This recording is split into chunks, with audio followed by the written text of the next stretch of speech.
ጤና ይስጥልኝ የተወደዳችሁ ተከታታዮቻችን ምጣኔ ሀብታዊ እድገት ለማህበራዊ ዋስትናችን በማለት ተግቶ ከሚሰራው ገበያ ሚዲያ የጥር 18 ቀን 2018 ዓመተ ምህረት የዕለቱን የምዕራፍ 1 የዜና ዘገባችን ይዘንላችሁ ቀርበናል። የዜና ዘገባችንን ስፖንሰር ያደረገልን አጋራችን ደግሞ የሮሃ ፎሬክስ ቢሮ ነው። በዜና ዘገባችን ላይ የሮሃ ፎሬክስ ቢሮ የዕለቱን የምንዛሬ ተመን የምናሳውቃችሁ ይሆናል። በዜናዎቻችን ላይ የተመረጡ ምጣኔ ሀብታዊ፣ ማህበራዊና ሌሎች ወቅታዊና አዳዲስ ጉዳዮችን አካተናል። እንድትከታተሉን ብዛችኋለን። በቅድሚያም አርዕስቶችን ኢትዮጵያ ረጅም ርቀት የመብረር አቅም ያለውን የሩሲያ ድሮን የታጠቀች የመጀመሪያው ሀገር መሆኗ ተሰምቷል። ከዚህ ጋር ተያይዞ ለዚህ የግዥ ስምምነት የወጣውን ከፍተኛ ዋጋና ሌሎች ዝርዝር ጉዳዮችን እናደርሳችኋለን። አዲሱ ብሔራዊ የማህበራዊ ጤና መድን ስርዓት አደጋ ላይ ሊወድቅ እንደሚችል ጥብቅ ማስጠንቀቂያ ተሰጥቷል። ከሀገር ውስጥ ጉዳዮቻችን መካከል ናቸው። ከውጪ በአሜሪካ ሰፊ ህዝባዊ ተቃውሞ መቀስቀሱ የበርካቶችን ትኩረት ስቧል። ወደ ኋላ ላይ ወደ እናንተ የሚደርስ ይሆናል። በዓለም አቀፍ ውጥረቶች ሳቢያ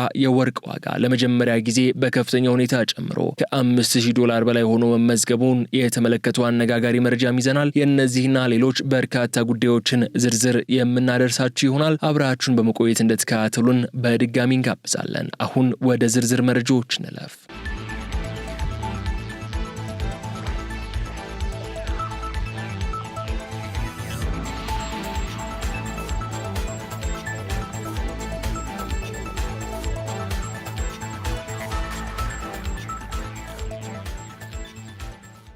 ኢትዮጵያ ረጅም ርቀት የመብረር አቅም ያለውን የሩሲያ ድሮን የታጠቀች የመጀመሪያዋ አገር ሆነች። ኢትዮጵያ የሩሲያ ሰራሽ የሆነውና ረጅም ርቀት የመብረር አቅም ያለው ኦሪዮን ኢ ሰው አልባ ተዋጊ አውሮፕላን በመታጠቅ የመጀመሪያዋ ገዢ መሆኗ ተገልጿል። ይህ ቴክኖሎጂ በይፋ የታየው በአዲስ አበባ በተካሄደው የ2026 የአቪዬሽን ኤክስፖ ላይ ሲሆን ድሮኑ የኢትዮጵያ አየር ኃይል አርማና መለያ ምልክት አርፎበት ቀርበዋል። ይህ ስምሪት የኢትዮጵያ የመከላከያ አቅም ከማሳደጉም በላይ ሩሲያ በምስራቅ አፍሪካና በቀይ ባህር አካባቢ ያላትን ስትራቴጂካዊ ተጽዕኖ ለማስፋፋት የምታደርገውን ጥረት የሚያሳይ መሆኑ ተገልጿል። የስምምነቱ ዋጋ በ300 ሚሊዮን እና በ500 ሚሊዮን የአሜሪካ ዶላር መካከል እንደሚሆን የውጭ ወታደራዊ ተንታኞች የገመቱ ሲሆን በርካታ የድሮን አውሮፕላኖችን፣ የምድር መቆጣጠሪያ ጣቢያዎችን፣ አውቶማቲክ የመነሻና ማረፊያ ስርዓቶችን እንዲሁም የረጅም ጊዜ የሎጂስቲክስ ድጋፍ እንደሚያካትትም ተነግሯል። በተጨማሪም የኢትዮጵያ ፓይለቶችና ቴክኒሻኖች በሩሲያ ወይንም በኢትዮጵያ በሚገኙ የሩሲያ አማካሪዎች አማካኝነት ከፍተኛ ስልጠና እንደሚያገኙም ተጠቁሟል። ጠቅላይ ሚኒስትር ዶክተር አብይ አህመድ ሉዓላዊነታቸውን የሚያከብሩ ታማኝ አጋሮች ላይ ትኩረት ማድረጋቸው አገሪቱ ከምዕራባውያን ይልቅ ወደ ሩሲያ፣ ቱርክና ቻይና የመሳሰሉ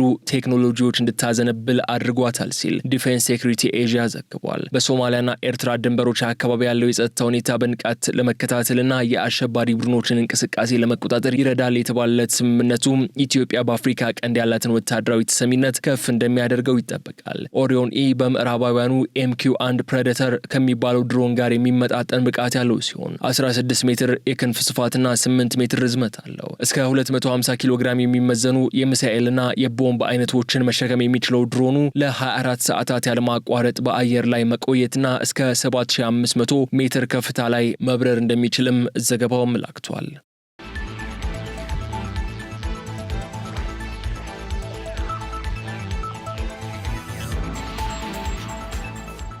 የዜጎችን የጤና መረጃ ከሳይበር ጥቃት የሚከላከል የዲጂታል ስርዓት እየተገነባ መሆኑ ተነገረ። ጤና ሚኒስቴር የጤናው ዘርፍ ከወረቀት አሰራር ተላቆ ወደ ዲጂታል ምህዳር በሚያደርገው ሽግግር የዜጎችን የግል የጤና መረጃ ደህንነትና ሚስጥራዊነት ለመጠበቅ የሚያስችል አዲስ የቴክኖሎጂ ስርዓት እየተገነባ መሆኑን አስታውቋል። ይህ ግዙፍ የዲጂታላይዜሽን ስራ በሀገር አቀፍ ደረጃ የተጀመረ ሲሆን የሕክምና አገልግሎቱን ጥራት ከማሳደግ ባለፈ ከመረጃ ስርቆትና ከሳይበር ጥቃት ነጻ የሆነ አሰራር ለመዘርጋትም ያለመ ነው ተብሏል። በዚህም በሀገሪቱ ከ100 በላይ የሚሆኑ ሆስፒታሎችና የጤና ጣቢያዎች ሙሉ በሙሉ ከወረቀት ንክኪ ነጻ የሆነ አገልግሎት መስጠት መጀመራቸው ተመላክቷል። ከመንግስት የጤና ኬላ ጀምሮ እስከ ከፍተኛ ሆስፒታሎች የሚመነጩ መረጃዎችም ሙሉ በሙሉ በሶፍትዌር እንዲደገፉና ቀጥታ ወደ ማዕከላዊ መረጃ ቋት እንዲገቡ እየተደረገ ነው ሲሉም የጤና ሚኒስትር ዴኤታ ዶክተር ደረጀ ዱጉማ መናገራቸው አሃዱ ዘግቧል። ይህ አሰራር መረጃዎች ሳይበረዙና ሳይለወጡ ለታለመላቸው የሕክምና ዓላማ ብቻ እንዲውሉ የሚያስችል እንደሆነም ተገልጿል። በተጨማሪም ለመረጃ ደህንነት ዋስትና እንዲሆንም የተለያዩ የመረጃ ቋት አቅሞችን የማሳደግ ስራ መከናወኑን የገለጹት ሚኒስትር ዴኤታው መረጃዎች በአደጋ ወይም በጥቃት ምክንያት ቢጠፉ ወዲያውኑ መልሶ ማግኘት የሚቻልበትና ተጠባባቂ የመረጃ ክምችት ስርዓት በዋናው መስሪያ ቤትና በየክልሉ ቅርንጫፎች መዘርጋቱን አክለዋል። ከታካሚዎች መረጃ በተጨማሪ የግብአት ስርጭት፣ የቁጥጥር ስርዓትና የቀጠሮ አያያዝ ስራዎች ወደ ዲጂታል ስርዓቱ መግባታቸው የጤና ተቋማቱን ቅልጥፍና በእጅጉ ያሳድጋል ተብሏል።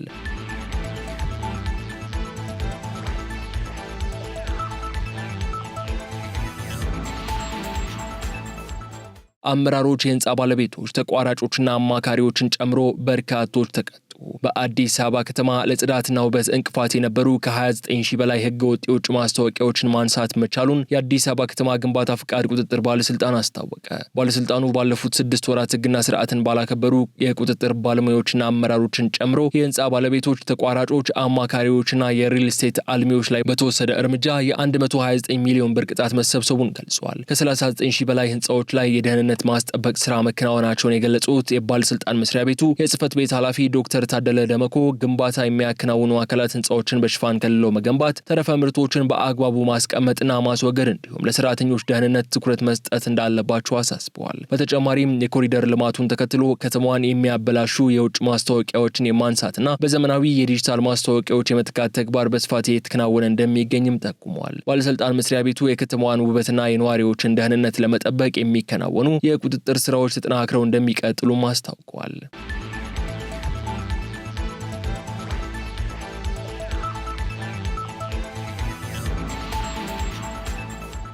አዲሱ ብሔራዊ የማህበራዊ ጤና መድን ስርዓት አደጋ ላይ ሊወድቅ እንደሚችል ማስጠንቀቂያ ተሰጠ። በኢትዮጵያ በሚገኙ ክልሎች መካከል ያለው ወጥ ያልሆነ የጤና አገልግሎት ክፍያ አዲሱን ብሔራዊ የማህበራዊ ጤና መድን ስርዓት አደጋ ላይ ሊጥለው እንደሚችል ባለሙያዎች አስጠነቀቁ። ከሰሞኑ ለጤና ዘርፍ ባለሙያዎች የማህበራዊ ጤና መድን አገልግሎት በይፋ በጀመረበት መድረክ ላይ መንግስት ለጤና ባለሙያዎች የሚጠበቅበትን የ6 በመቶ የደመወዝ መዋጮ ሙሉ በሙሉ ለመሸፈን ቃል ቢገባም የክልሎች የዋጋ ለመመጣጠን እንደ ዋነኛ ስጋት ተነስቷል። ባለሙያዎቹ እንደሚሉት ልዩነት ለሀብት ብክነት፣ ለፍትሃዊ ነት መጓደልና ለተገደበው የገንዘብ ፈንድ አላስፈላጊ ውድድር መንስኤ ሊሆን ይችላል። የጤና ተቋማት ከመድን ፈንዱ የሚገኘው ገቢ ለማሳደግ ሲሉ ዋጋዎችን ያለ አግባብ ሊጨምሩ ይችላሉ ሲሉ ስጋታቸውን የገለጹት ባለሙያዎቹ በአንድ አካባቢ ያለ ታካሚ ለተመሳሳይ ሕክምና ከፍተኛ የፈንድ ድርሻ ሲወስድ፣ ሌላው ደግሞ ተገቢውን አገልግሎት እንዳያገኝ ያደርጋል ብለዋል። የኢትዮጵያ ጤና መድን አገልግሎት በበኩሉ የጤና መድን ለሁሉ አቀፍ የጤና ሽፋንና ለአገር ምርታማነት ወሳኝ መሆኑን ገልጾ በ2017-18 በጀት ዓመት ብቻ ለጤና አገልግሎት ጥራት 7 ቢሊዮን ብር መመደቡን አስታውቀዋል።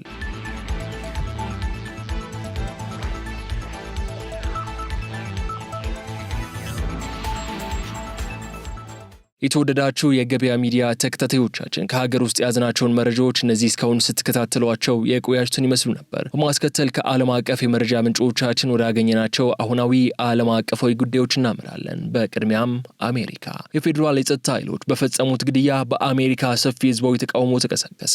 በሚኒሶታ ግዛት ሚኒያፖሊስ ከተማ የፌዴራል የጸጥታ ኃይሎች በፈጸሙት ተከታታይ ግድያ ሳቢያ የተቀሰቀሰው መጠነ ሰፊ ህዝባዊ ተቃውሞ በግዛቱ መሪዎችና በዋይት ሀውስ መካከል የከረረ የፖለቲካና የህግ ፍጥጫን አስነስቷል። የግዛቱ ገዢ ቲም ዋልዝ ፕሬዚዳንት ዶናልድ ትራምፕ ያሰማሯቸውና ያልሰለጠኑ ሲል የጠሯቸውን 3000 የፌዴራል ኃይሎች በአስቸኳይ ለቀው እንዲወጡ በይፋ ጠይቀዋል። ይህ የከረረ ውጥረት የተቀሰቀሰው ቅዳሜ ዕለት የ37 ዓመቱ የጽኑ ህክምና ክፍል ነርስ አሌክስ ፕሪቲ በፌዴራል ኃይሎች በጥይት ተመቶ መገደሉን ተከትሎ ነው። የግለሰቡ ግድያ በግዛቱ ውስጥ ባሉ የህግ አስከባሪዎችና በፌዴራል ወኪሎች መካከል ያለውን መተማመን ክፉኛ ያናጋው ሲሆን በሟቹ ግለሰብ ላይ ስለተወሰደው እርምጃ የሚሰጡ መግለጫዎችም አንዳቸው ከሌላው ጋር የሚጋጩ ሆነው ተስተውለዋል። የአሜሪካ የሀገር ውስጥ ደህንነት ሚኒስትር ክሪስቲ ነው ሟቹ አሌክስ ፕሪቲ ሽጉጥ እያወዛወዘ ለጸጥታ ኃይሎች ስጋት በመሆኑ እርምጃ ተወሰደበት ሲሉ ቢከሱም የሚኒሶታ ግዛት ባለስልጣናት ግን የቀረበውን ክስ ውድቅ አድርገዋል። እንደ ግዛቱ ባለስልጣናት ገለጻ ፕሪቲ የታጠቀው ሽጉጥ ህጋዊ ፍቃድ ያለው መሆኑና የፌዴራል ኃይሎችን እርምጃ የወሰዱት መሳሪያውን ከቀሙት በኋላ መሆኑን የሚጠቁሙ የቪዲዮ ማስረጃዎች አሉ ብለዋል። ገዢው ቲም ዋልዝ በሰጡት ጋዜጣዊ መግለጫ እኛ በሰላም እናምናለን፣ የፌዴራል ኃይሎች ሌላ ሰው ከመግደላቸው በፊት ፕሬዚዳንቱ እነዚህን ኃይሎች ማስወጣት አለባቸው ሲሉ አሳስበዋል። በተቃራኒው ፕሬዚዳንት ዶናልድ ትራምፕ በሚኒሶታ ባለስልጣናት ላይ ያነጣጠረ ወቀሳ የሰነዘሩ ሲሆን የግዛቱ አመራሮች በፋይናንስ ማጭበርበር ወንጀል ምርመራ ላይ የወንጀል ሽፋን እየሰጡ ነው ሲሉ ያለ ማስረጃ ወንጅለዋል። የዋይት ሀውስ ፕሬስ ጸሐፊ ካሮሊን ሌቪትም ገዢው ዋልዝ በግዛቱ ውስጥ ሁከት ይፈልጋሉ ሲሉ በይፋ ከሰዋል። በሌላ በኩል የድንበር ጥበቃ አዛዥ ግሬግ ቦቪኖ በድርጊቱ ውስጥ የተሳተፉት የፌዴራል ኃይሎች ለደህንነታቸው ሲባል ከከተማዋ እንዲወጡ መደረጉን የገለጹ ቢሆንም ስለ ግድያ ሁኔታ ግን ቀጥተኛ ምላሽ ከመስጠት ተቆጥበዋል። በአሁኑ ወቅት በሚኒያፖሊስ ጎዳናዎች ላይ በሺዎች የሚቆጠሩ ነዋሪዎች የሟቹ ነርስ ፎቶግራፍ በመያዝ እንዲሁም መታሰቢያዎችን በማኖር ፍትህ እንዲሰጣቸው እየጠየቁ የሚገኙ ሲሆን ይህ ክስተት በፌዴራል መንግስትና በግዛቶች መካከል ያለውን የስልጣን ክፍፍል እንዲሁም በዜጎች መሳሪያ የመያዝ መብት ዙሪያ አዲስ የህግ ክርክርን ቀስቅሷል።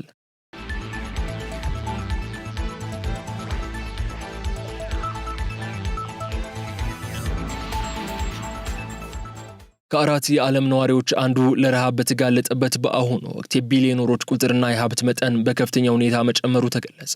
በዓለማችን ከአራት ሰዎች አንዱ ለከፋ የረሃብ አደጋ ተጋልጦ ባለበት በአሁኑ ወቅት የቢሊዮነሮች ቁጥር ለመጀመሪያ ጊዜ ከ3000 በላይ ማለፉንና የሀብት ክምችታቸውን በታሪክ ከፍተኛው ደረጃ ላይ መድረሱን የሚያሳዩ መረጃዎች ይፋ ሆነዋል። በተለይም እንደ አውሮፓውያኑ አቆጣጠር ከኖቨምበር 2024 የዩናይትድ ስቴትስ ምርጫ ማግስት ጀምሮ የባለጸጎች ሀብት ባለፉት 5 ዓመታት ከነበረው የእድገት ፍጥነት በ3 እጥፍ በበለጠ ሁኔታ መጨመሩ ተመላክቷል። እንደ ዓለም አቀፍ የኢኮኖሚ ተንታኞች ዘገባ የአሜሪካ ቢሊዮነሮች የላቀ የሀብት እድገት ቢያስመዘግቡም በሌሎች የዓለም ክፍሎች የሚገኙ ባለጸጎችም የሀብት መጠናቸው ባለሁለት አሃዝ እድገት አሳይቷል። ይህ የሀብት ክምችት በቢሊዮኖች የሚቆጠሩ ሰዎችን ሕይወት ሊታደግ በሚችልበት ሁኔታ ላይ ጥቂቶች ታሪካዊ የሚባል የሀብት ባለቤት መሆናቸው በዓለም አቀፍ ደረጃ ያለውን የሀብት ክፍተት አሳሳቢነት አጉልቶታል። ዘገባው አክሎም የቢሊዮነሮች የቅንጦት ፍጆታ በአካባቢ ጥበቃ ላይ የሚያሳድረው ጫና እንዳለ ሆኖ ከሁሉም በላይ አሳሳቢው ጉዳይ የሀብት ክምችቱ ወደ ፖለቲካዊ የበላይነት መለወጡ ነው ብለዋል። ባለጸጎች ያላቸውን ከፍተኛ የገንዘብ አቅም በመጠቀም ፖለቲከኞችንና የመንግስት ፖሊሲዎችን ተጽዕኖ ስር ማድረጋቸው፣ የመገናኛ ብዙሃንና የማህበራዊ ትስስር ገጾችን በባለቤትነት መቆጣጠራቸው እንዲሁም የህግ ስርዓቱን በገንዘብ አቅማቸው ተገን በማድረግ ተጠያቂነትን ለማስቀረት በሚያደርጉት ጥረት የዲሞክራሲያዊ ስርዓቶችንና የዜጎችን እኩልነት አደጋ ላይ የጣለ መሆኑ ተመላክቷል። ይህ አይነቱ እጅግ የተከማቸ የሀብት ኃይል የዜጎችን የፖለቲካ ነጻነት ከመጋፋቱም በላይ ጥቂቶች በብዙሃኑ የዓለም ህዝብ መጻኢ ዕድል ላይ ያላቸውን ያልተገባ የበላይነት እንዲያጠናክሩ እድል እየሰጠ ይገኛል።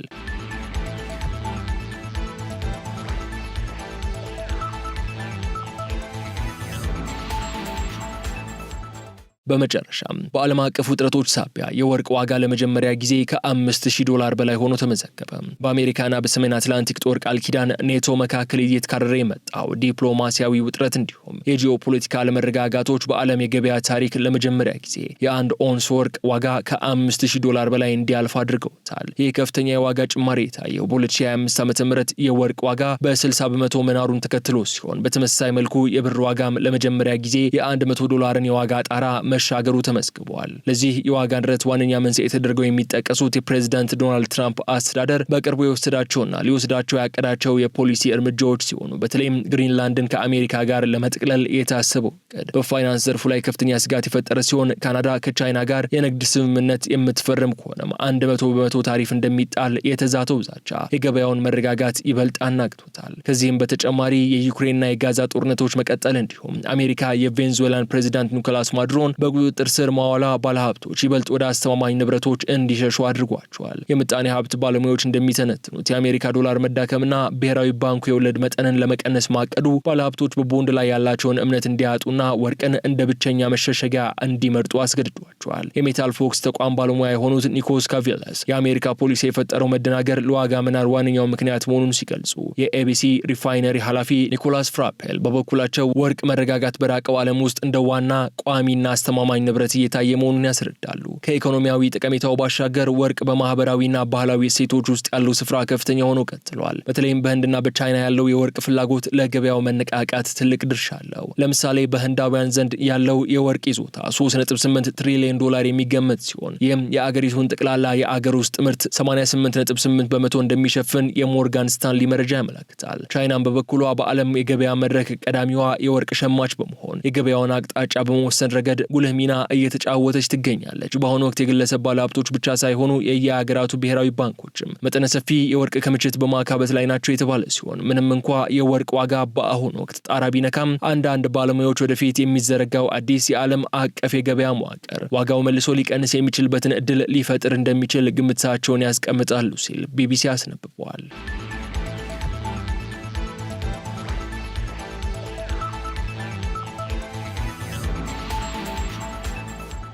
የተወደዳችሁ ተከታታዮቻችን የዕለቱን የምዕራፍ 1 የዜና ዘገባችንን የተከታተላችሁትን ይመስላል። አሁን ደግሞ የሮሃ ፎሬክስ ቢሮ የዕለቱን የምንዛሬ ተመን የምናሳውቃችሁ ይሆናል። በድጋሚ አብራችሁን ሁኑ። ሮሃ የፎሬክስ ቢሮ በዛሬው ዕለት አንዱን የአሜሪካ ዶላር 178 ብር ከ12 ሳንቲም በመግዛት 181 ብር ከ68 ሳንቲም ሸጧል። አንዱን የታላቋን ብሪታንያ ፓውንድ ስተርሊንግ 230 ብር ከ52 ሳንቲም ተገዝቶ 235 ብር ከ13 ሳንቲም ተሽጧል። አንዱን ዩሮ 202 ብር ከ37 ሳንቲም ተገዝቶ 206 ብር ከ41 ሳንቲም ተሽጧል። አንዱን የስዊዝ ፍራንክ 217 ብር ከ98 ሳንቲም ተገዝቶ 222 ብር ከ33 ሳንቲም ተሽጧል። አንዱን የደቡብ አፍሪካ ራንድ 9 ብር ከ85 ሳንቲም ተገዝቶ 10 ብር ከ04 ሳንቲም ተሽጧል። አንዱን የአረብ ኤምሬትስ ድርሃም 47 ብር ከ83 ሳንቲም ተገዝቶ 48 ብር ከ78 ሳንቲም ተሽጧል። አንዱን የአውስትራሊያ ዶላር 106 ብር ከ58 ሳንቲም ተገዝቶ 108 ብር ከ71 ሳንቲም ተሽጧል። አንዱን የሳውዲ አረቢያ ሪያል 47 ብር ከ12 ሳንቲም ተገዝቶ 48 ብር ከ06 ሳንቲም ተሽጧል። አንዱን የቻይና ዩዋን ደግሞ 24 ብር ከ55 ሳንቲም ተገዝቶ 25 ብር ከ04 ሳንቲም ተሽጧል።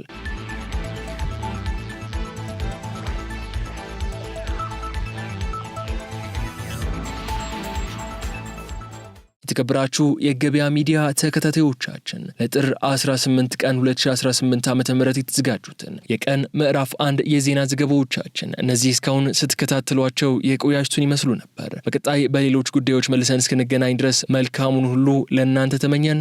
ሰላም።